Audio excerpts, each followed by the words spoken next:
What's up, HyperFast Nation? On this episode of the HyperFast Wealth Show, I sat down with a successful real estate investor who has bought dozens and dozens of rental homes, built up a passive income portfolio that allowed him to quit his job at age 37. And now he spends his time when he's not playing with his kids and family, teaching other people how to do the same thing through his courses and his podcast called Master Passive Income. Welcome to the show, Dustin Heiner.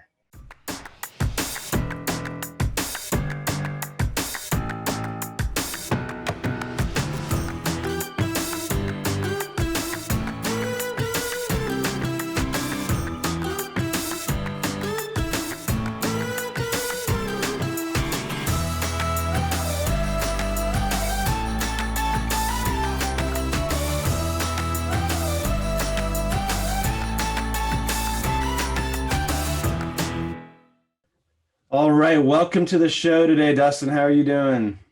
I'm well, Dan. Thank you so much for having me on. I appreciate bringing me on. I love talking about real estate, so I'm really pumped to do this.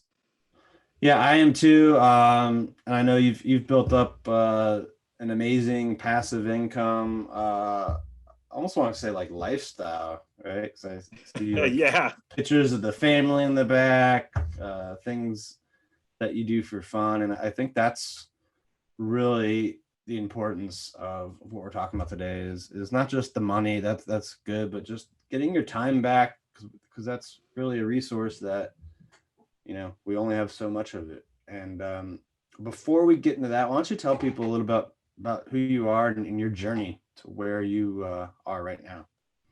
Yeah. So Dustin Heiner with Master Passive Income, that's the company that I created that I teach people how to invest in real estate. But it started with me literally not wanting to work for somebody else. And so I've always been entrepreneurial. And so I've started many businesses, many companies, like a graphic and website design company, a skateboard manufacturing business, a convenience store, a pizzeria. And so I've always been like, I want to get out of working for somebody else. I was always trying to create businesses. And then I realized that passive income is by far the best way to make money instead of earning money. Earning money, you work 1 hour and you get paid for that 1 hour, whatever your boss agreed to pay you for. And so with that, you only get paid one time. I thought, man, isn't there a better way, obviously passive income, to buy one rental property? That's what I do. I buy real estate. I have 30 plus properties now. I literally travel the world with my family, don't have to do anything. It's just a blessing. Now I get to just hang out with great people like you, Dad, and do podcasts. But that's one thing I realized, is that if I buy one rental property that makes me $250 a month, if I multiply that to 10 properties, $2,500 a month, 20 properties, that's $5,000 a month. And I saw, man, if I just keep buying property after property, I could eventually not work for somebody else. But Dan, I got to tell you this quick story about how I actually transferred my mindset. Like I shifted my mindset from being an employee to actually being an investor. So I had, like I said, many businesses. And they were all businesses. They were okay. They weren't great, but they weren't passive. And I bought one rental property. With that one rental property, I made like $350 or $380 or something like that in the first month. And I thought, my goodness, this is amazing. How do I buy more and more? And from that point forward, I didn't really do a ton of it. I just kept doing my other businesses. And all the while, I'm married. My wife has kid after kid. Eventually, we're blessed to have 4 kids. But I got to tell you that I was working a corporate job. Well, corporate. I was working for the county government, a county in Fresno, California. And I was working for the department there doing technical work or IT work. And I had been working there for 10, 15 years, grinding it out, living just over broke. That's why I think the acronym JOB is you're living just over broke. And so I'm working there, making a little bit of money just to feed our family. My wife goes, she actually has our 4th kid. So we're blessed to have 4 kids. I'm working there 10, 15 years, plenty of seniority. Everything's going great. And my wife has our 4th kid.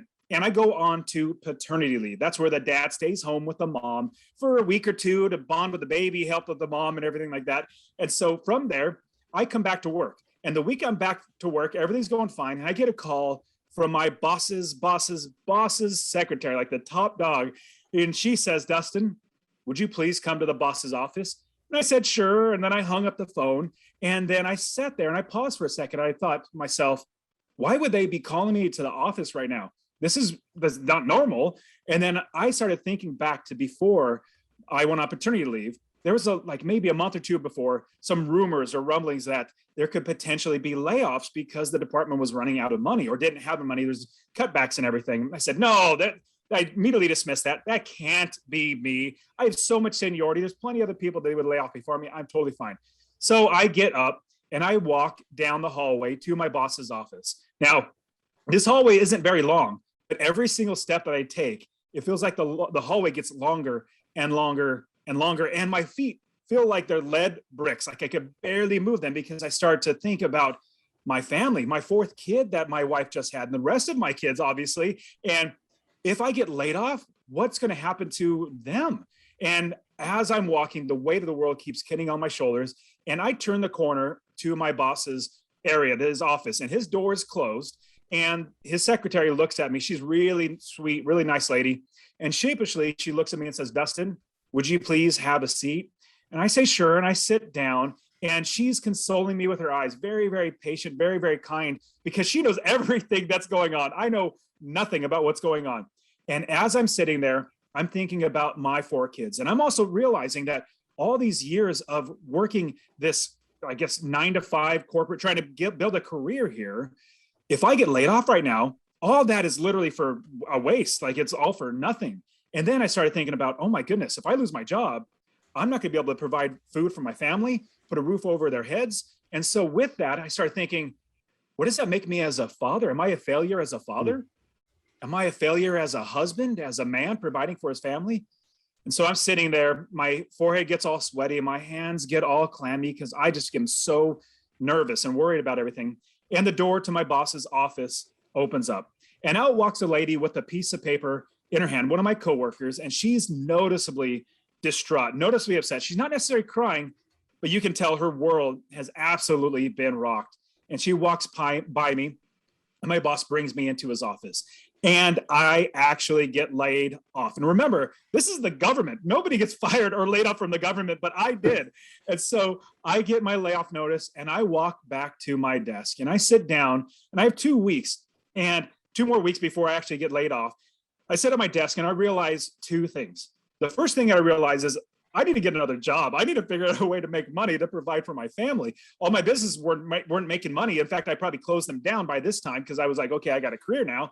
And so I need to get another job. So I'm really, really blessed, praise the Lord, to be able to find another job in the same county, the sheriff's department. They were looking for somebody and I was able just to transfer over. So really, really blessed there to be able to provide for my family. The second thing that I realized was that I need to make sure I never, ever let this happen to me again, and not give anybody the power over me to be able to make it so that I could not feed my family. So right then and there, I realized that my value is not in my job. And I would always say, if anybody ever asked me, hey, Dustin, what is it that you do? I would always say, I work for the county. I do technology or, IT work for the county. Basically, they're asking me and asking you, if you ever get asked this, what value do you put on yourself? And I would answer by my job. And then I realized, no longer will I ever tell anybody, if they ask me what I do, that I work for my job. Now I'm going to tell everybody I am an investor.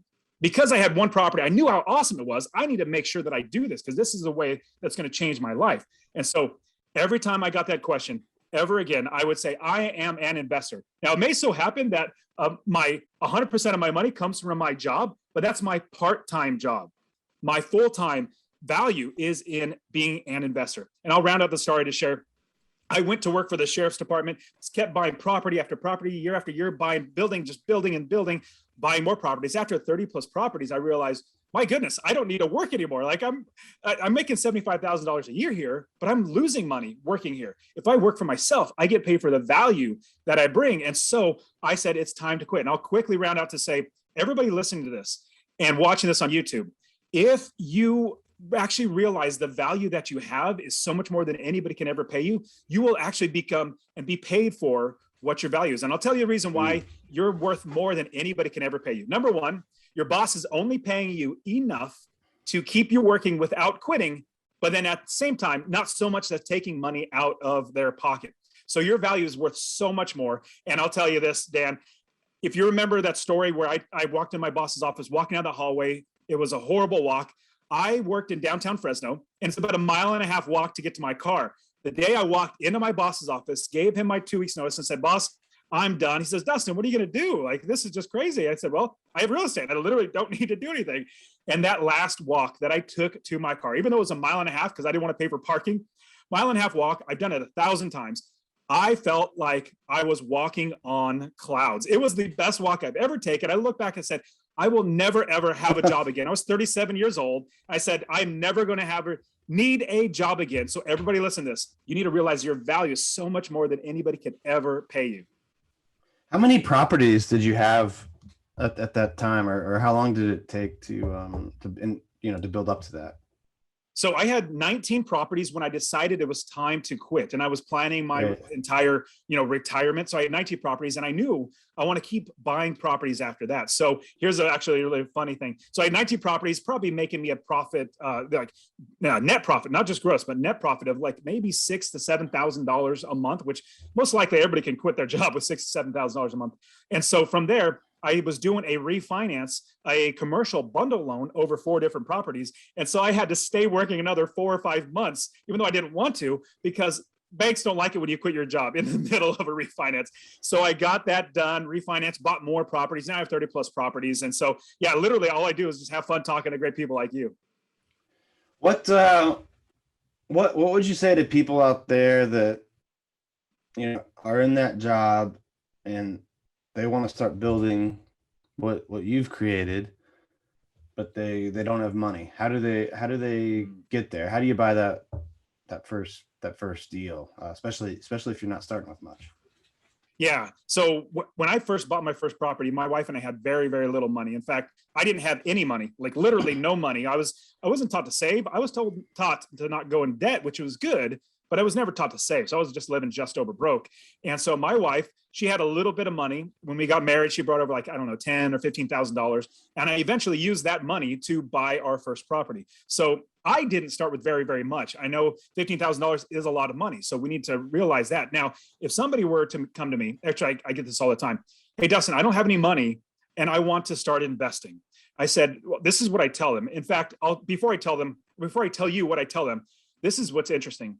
I can actually teach anybody how to invest in real estate. I could literally show them step by step and get them to do it. I've done this hundreds of times with hundreds of students.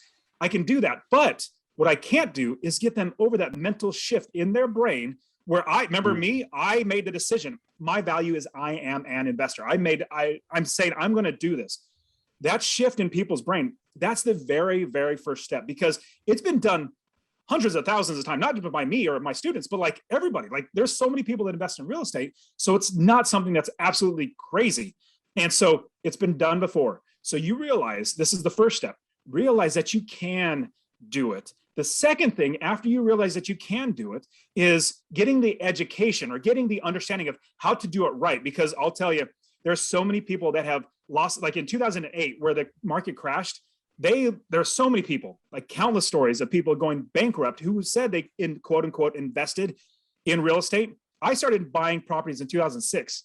2007 kept buying property. 2008 buying properties. 2009, oh my goodness, the values crashed. I didn't care, because I'm going to hold on these properties for a very long time. If not, give them to my kids. It's generational wealth I'm creating. At the same time, I make passive income every single month from every single property. Now, so first, making the decision that you can do it, that you will do it. Second one is getting education and doing the right way. It could be listening to podcasts or reading books, anything like that, to understand the right way to do it. The next step, here's a big suggestion. I know some people might say, well, hey, everybody knows this. Like, yeah, everybody knows this, but nobody does it. There's 2 things. Number 1, increase your income.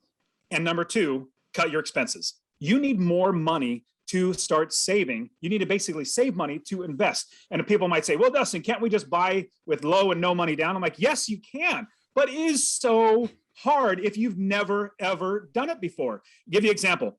I get a lot of people coming to me and they'll say, hey, Dustin, you're an investor. You have money. I want to get started investing in real estate. How about you lend me your own personal money so that I can start investing? I'm like, well, what experience do you have? Nothing. Well, what education do you have? Nothing. Well, like, what's the proof to me that, number one, you're not going to lose my money, And number two, you're going to make me money. So that's the thing. We need education. But we first know how to do it. Then we need education. Then we also need to have a proven track record that we can do it. So cut your expenses. Stop going into debt. This is something I had to do. Stop going into debt, pay off my expenses, but increase your income. Could be getting another job, asking for a raise, whatever it might be. Side hustling, selling things on eBay. There's loads of ways to do it. So you can save a little bit of money. I'll give you an example of the total dollar amount for me and my students. I don't take any one-on-one coaching students who have less than $10,000 to invest. Once they have $10,000 to invest, we can actually do something with that. We can go, it doesn't matter if they live in California, we can invest in Ohio or Texas or the Midwest or anywhere else with that $10,000. It's absolutely possible, but that's the bare minimum. So cut your expenses, increase your income, save to $10,000. From there, this is the biggest thing, Dan, that I always try to reiterate to everybody who listens to me. We need to build the business first. Now, in real estate investing, you're going to hear people tell you, hey, go ahead and find a property, run the numbers, which means find your expenses, find your income, make sure you're going to make, I don't know, $50 to $100 a month in passive income. Then you find somebody to fix up the property. Then you find somebody to manage the property. Then you find somebody to rent out the property. It's backwards, in my opinion, or just about backwards. What we do here at Master Passive Income, what I teach my students, and what I do with my own business is I don't fly anywhere. I invest in Ohio, Texas, and Arizona. I have students investing all over the country. We don't fly to these places. What we do is we build the business first. And let me give you a quick example of what building the business first looks like. If you're going to start a convenience store, everybody knows what a convenience store is. Basically, candy bars, sodas, and all that sort of stuff. Well, you're not going to lease a space, open the doors, and put a box of candy bars in there. No, you wouldn't do that. In fact, if you did it, you would lose money, in fact, lose business or be out of business in 2 seconds.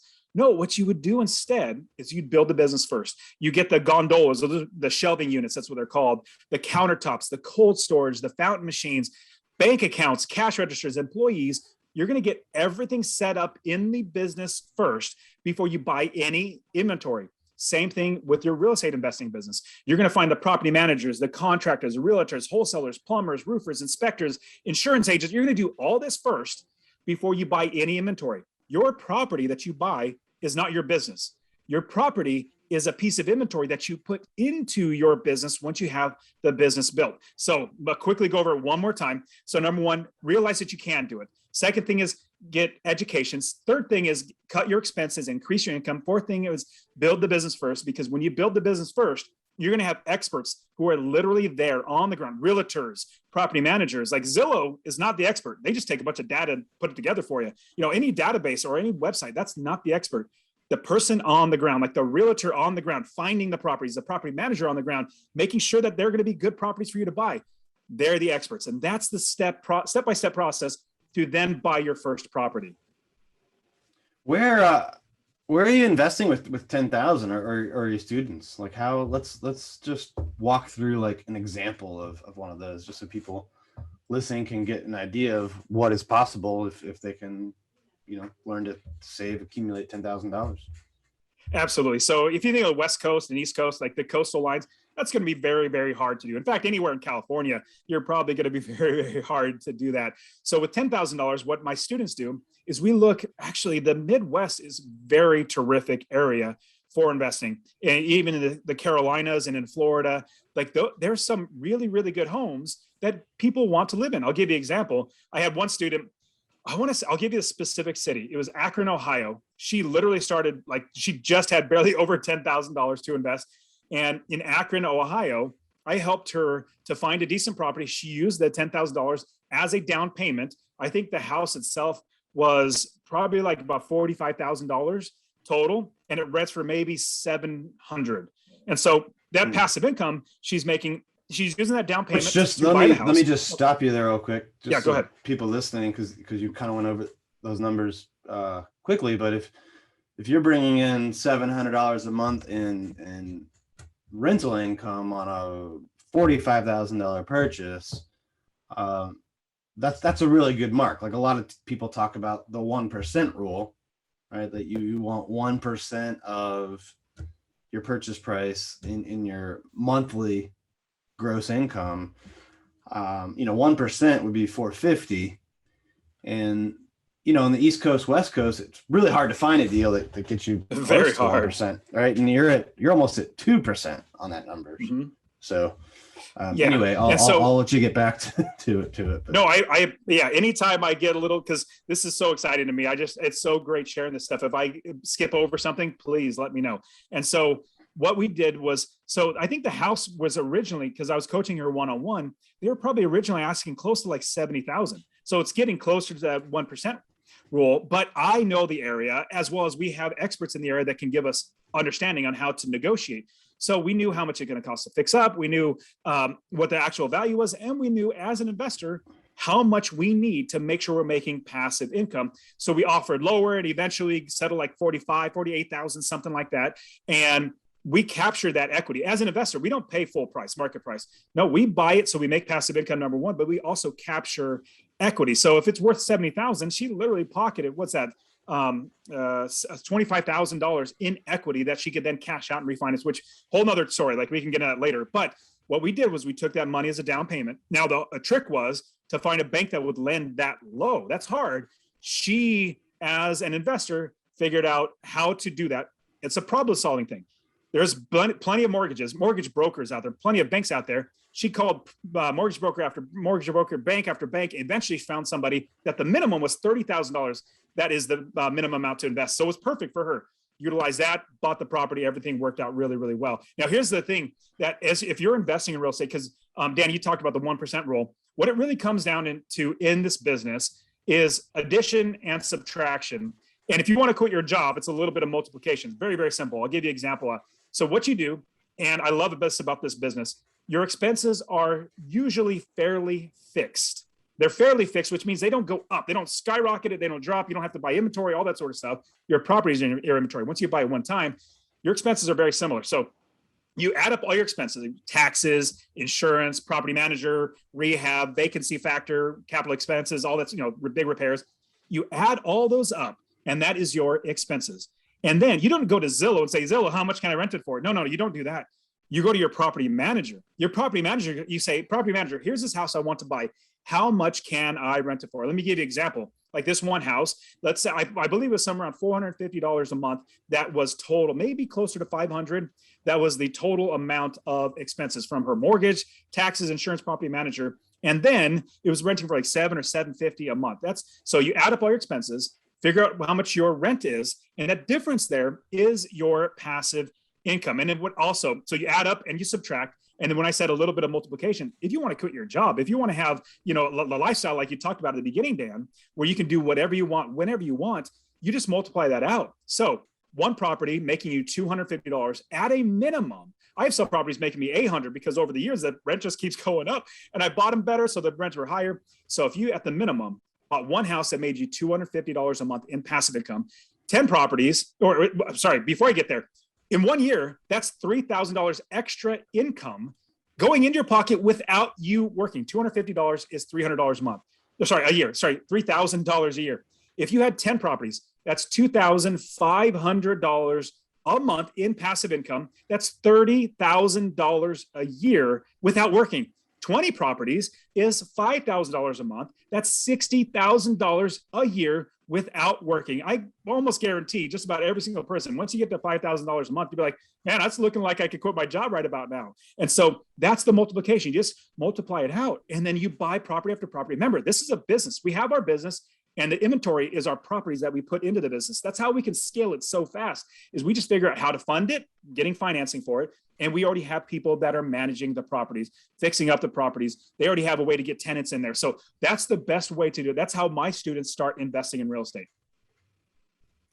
How do they manage multiple properties in multiple states, different areas? I'm sure you probably have to work with banks in different areas, property managers in different areas. Like how do they, because I love the idea of doing this from home. You can, if you live on the West Coast or East Coast, you can do it in areas where it's cheaper to start. Maybe the numbers look better.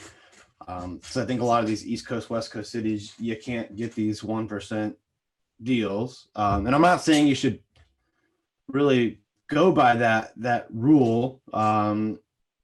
I It's don't know just when it was guide. It's just a guide. Yeah, and I don't know when it was created, but I know it's kind of a thumb rule people use. But does it take into account that you can get mortgages for like 3% now? You know, because it's different. So you got to So get back to the addition subtraction, like you said. That's what yeah, really matters the most. But how that do you guys we manage these in so many areas? So I'll quickly jump into the 1% rule Yeah. and then get to how to manage him. So the 1% rule is literally just a guide. When I'm looking through the MLS, when I'm looking through Redfin or Zillow or anything like that, I look how much the purchase price is, how much they're asking for, and then look how much I could rent it for. If it's dramatically like where I'm buying it for $300,000, but I can only rent it for $1,000, I'm like, that's literally nowhere near the 1% rule. Right. It'd be $3,000 for the one. So I don't even waste my time. So it's a time saver is one thing, but then you do all your own due diligence to make sure you calculate all the numbers. Okay. So that's talking about the 1% rule. So it's just a guide to help us to know if we want to look further into a property. Now, talking about managing all the properties that I have. Now, here's the great thing. I don't work 30 minutes, not a day. I don't work 30 minutes a week.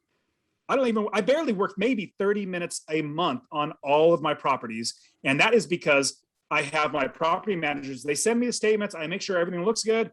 And then I put them away and I get back to play with my kids and do whatever I want. Now, I did do a lot of work setting up the business. Now, don't get me wrong. That's a lot of work setting that up. That's actually the hardest part is getting everything set up. But by the time everything's set up and I have my first property, that work is literally done. I did that one time and all the people are working in the business. Now, here's the great thing that even though I have done that work one time, I've also given them business rules. So I already tell them, this is what I'll give you a quick example. So my property managers know exactly how to manage my properties. Now they may manage other properties differently, but I tell them for my properties, give you an example. The rent is due on the 1st. It's late after the 3rd. On the 4th, you give them a 3-day notice. And this is for every single property. I don't care who or what. This is literally the process. You do X, Y, and Z. On the 4th, you give them a 3-day notice.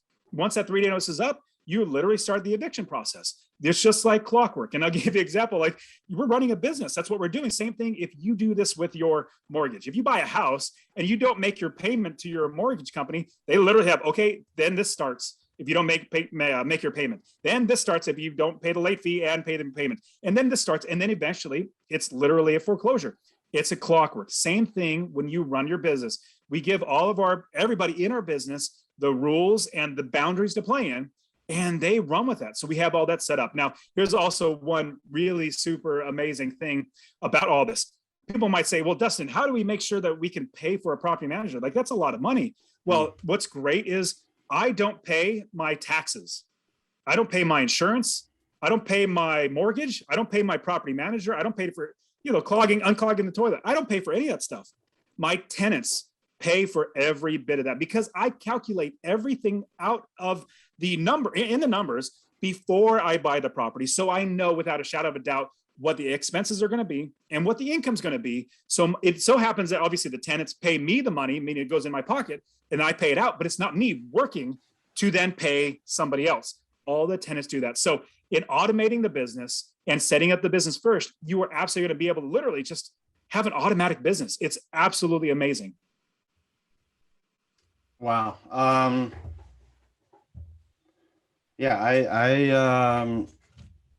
agree with everything you said. I think it really comes down to getting over the mindset shift. Once you get past that,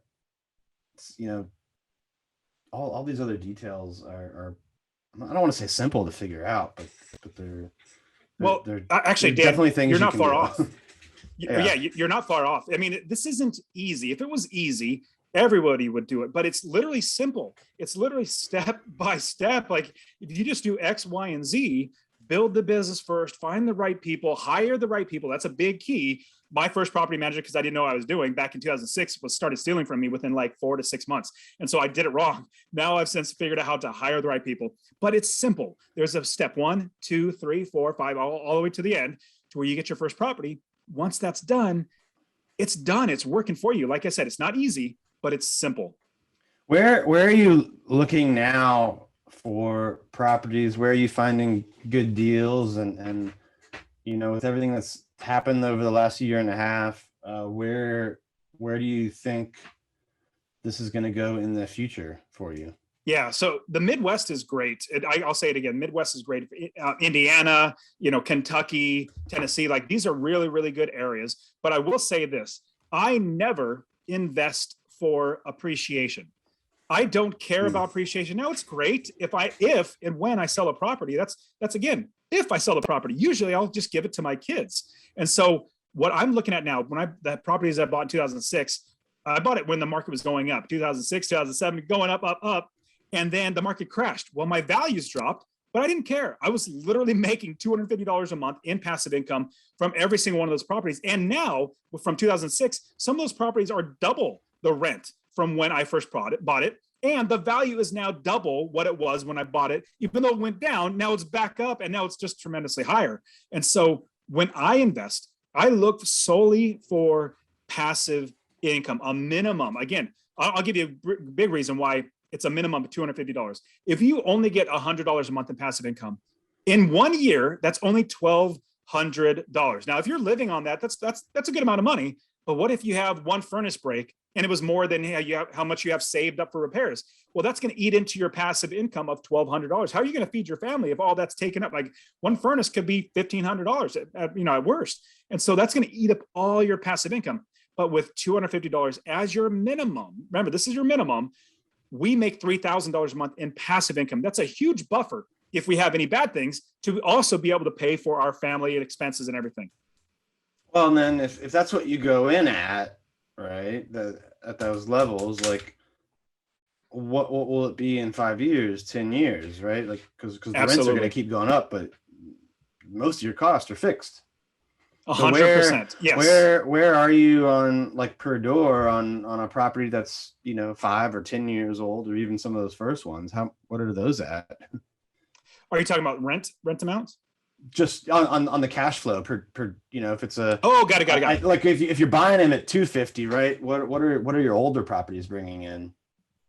Oh, so I have some that are like close to $800 a month in passive income. Yeah, because I've owned them for so long. Just over time, it just eventually goes up $50 a year, maybe $25 a year. But after 15 years, it just literally goes up and up and up. And just recently, like the last year, rents have skyrocketed like 15, 20%. I'm like, well, thank you. That's just great. Just more rent coming out of my pocket. And so this is the long game. So this is a get wealthy plan. It's not a get rich quick scheme or anything like that. It's a plan to be wealthy. And like I said, this is generational wealth. I have 30 plus properties. I literally will give to my kids. Like there's no reason to sell it.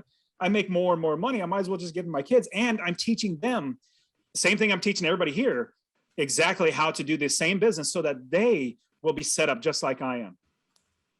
Yeah, amazing. No, I love every aspect of it, from creating financial freedom and freedom of time for yourself, and then passing those values and those assets on to your family, because you're not just changing your life, you could change hundreds or more. Yes. So an amazing story, an amazing plan that anyone can do. Before we wrap up, I always like to end with a HyperFast round. If you're ready for some rapid fire questions and answers. Let's do this. I am. All right. What's your biggest piece of advice to a new real estate investor? The biggest piece of advice is, it has to be, and I already covered this, build the business first. I have bought lots of properties off of people who did this the wrong way. They didn't build the business first. They just followed other people and said, find a property, run the numbers, make sure you're making a little bit of money in passive income, and then. We don't do that. In fact, I buy lots of properties off people who did it wrong. Eventually, they're saying, just take this property. Take it. I don't want it. I'm so tired of this, because they didn't do it right. What's the biggest mistake that you see successful real estate investors making? Well, if it's a mistake, it's kind of like a dichotomy between the two, because if you're successful, you're not making very many mistakes. And like in my business, I make very little mistakes because I know the step-by-step process. I know how simple it is and I follow that. But if they make this mistake, they're not going to be successful, because right now people can't actually do this. Just like in 2006, a lot of people are buying for appreciation. They're saying the property's gone up 20% this year. It's going to probably go up 20% again next year. No. You have no clue what's going to happen. Who cares about the appreciation? Because we can invest for passive income. And so if they're successful now, just like in 2009, they're like, man, I had millions and millions of dollars in assets. I had this, this, and this. But in fact, all it was on paper, loans, and it crashed and they literally went bankrupt. They were done because they did not have any money in passive income coming in. I personally have rectified that. So I only go for passive income. So don't invest for appreciation. What's the biggest challenge you've had in business, and how did you overcome it, or what did you learn from it? The biggest challenge is hiring, I guess, hiring or being okay with having other people do the work. Like my property managers, like I said, they literally do the work for me. My realtors, my wholesalers, inspectors, they do the work for me. And so being an entrepreneur, I guess I have a tendency to like control. I want it to be the way I want it to be because that's my personality. And entrepreneurs are a lot like that. Same thing with investors. We want to protect our money. But as soon as we start allowing other people and hiring the right ones, that's a big key, big caveat, getting the right people working in the business. When we have that, then we have other people working. We're blessing them with good jobs, good paying jobs, and making sure that they can feed their families because they enjoy doing this. And I reap the benefits of not doing any work. What's the biggest piece of advice you would give to a seasoned or experienced real estate investor? Scale your business. And with scaling, you want to obviously go with passive income. Like everything, like when you're scaling the business, everything stays the same. You don't change anything. You don't say, well, I'm going to make less money per door or anything like that. You scale the business, do an exact same thing, but you scale it with leverage or utilizing other people's money. Now, it's not just with a bank and a mortgage. That's just one way. There's private money. There's signature loans. I've even used a credit card. Now, this is a advanced strategy, but I used a credit card to buy a house that was making me a lot of money. So I was like, hey, this works out because I knew my business. So what you want to do is start scaling your business wisely, still following all the principles, but scale your business to buy the next property and then save every single penny that your properties make and put it like a snowball. You know, your first property, you're making, I don't know, $250 a month in passive income, maybe a little giver, hopefully more than that, but that's a little snowball rolling down the hill. Next property, like you save that money and it just gets a little bigger. Next property you buy, you use this money to buy that property, then you have that much more money coming in. Eventually, once you have 20 plus properties, you literally have $60,000 a year that you could be putting towards properties. So scale the business, put every bit of money back into the business. Eventually, you're gonna have so many properties, you're like, oh man, I just have lots of money coming in. I don't need to work anymore. All right, last question here. Where do you see yourself 10 years from now?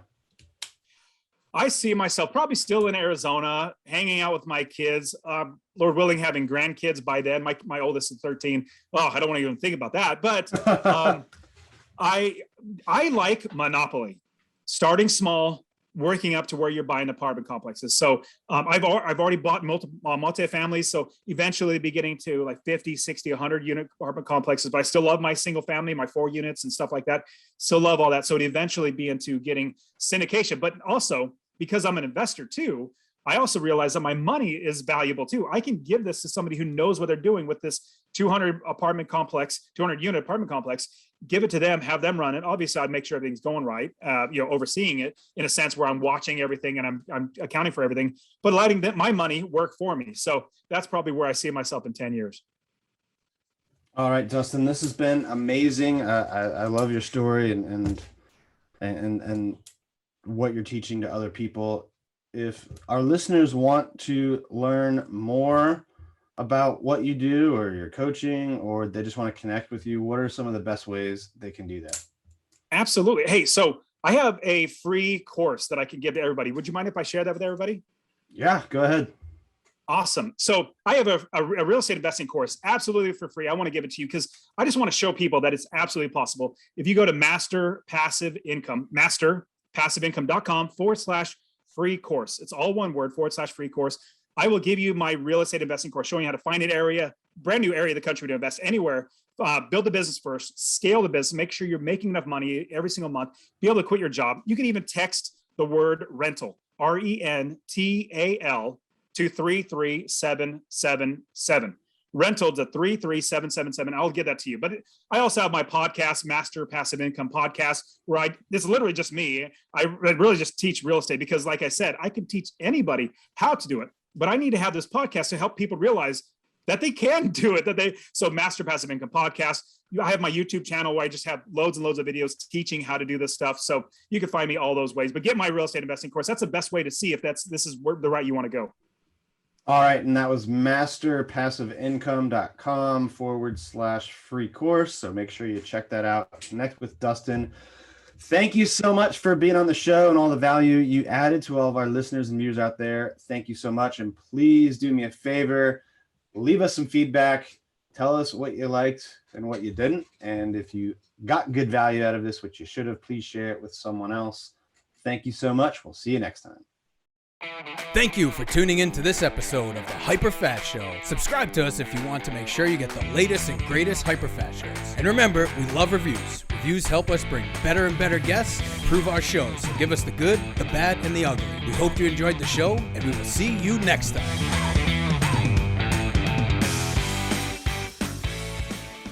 Hey guys, thanks for sticking around to the end. I hope you enjoyed that video, and if you want to see more, click right here. And if you want 100 real estate tips from my best-selling book, click right here to download them instantly. And if you're new to this channel, click below to subscribe and turn on post notifications so you don't miss out. And leave some comments about what you think on the videos.